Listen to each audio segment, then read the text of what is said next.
Sometimes, don't you wish you could ask a question of the biblical writers or the historical figures in the Bible?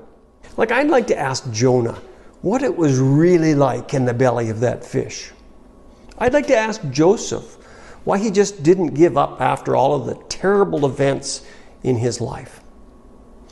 Or wouldn't you like to ask Elijah why he went from such amazing faith in destroying the prophets of Baal to running in fear from Jezebel?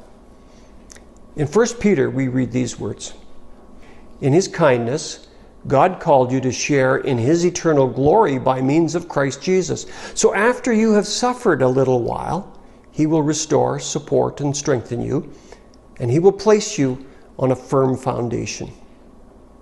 I want to ask Peter why he used the phrase "a little while" in reference to our suffering. I've tried to encourage people who are suffering by suggesting that after a little while, God will restore them. In my mind, I was hoping for a few days or even a few weeks, not years, and certainly not a lifetime. So Peter, what did you really mean with those few short words, "in a little while"? I mean, I have friends who have suffered for a very long time with no relief in sight.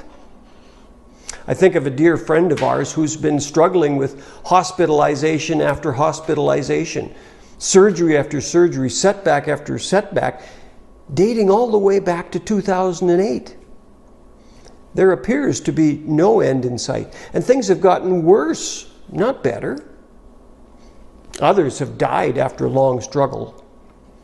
What's up, Peter? After a little while? But then I hear the words of Jesus in John 16:33. "Here on earth you will have many trials and sorrows, but take heart, because I have overcome the world." So I think I have begun to see that after a little while was in comparison to the eternal glory awaiting us in heaven, as mentioned in the first part of that verse in 1 Peter. We, as followers of Jesus, are destined to spend eternity basking in the glory of the Father and the Son. Eternity makes our few short years in this temporary world a very little while. This world presents us with many tests to prepare us for glory. God is maturing us, developing our character, strengthening us for endurance, and ultimately helping us to see that we're on a firm foundation that cannot be shaken. After all, we're planted on Jesus, the solid rock. I think of that old song that says, "This world is not my home, I'm just a passing through. My treasures are laid up somewhere beyond the blue. The angels beckon me from heaven's open door, and I can't feel at home in this world anymore." Sometimes we just need to have our perspective changed.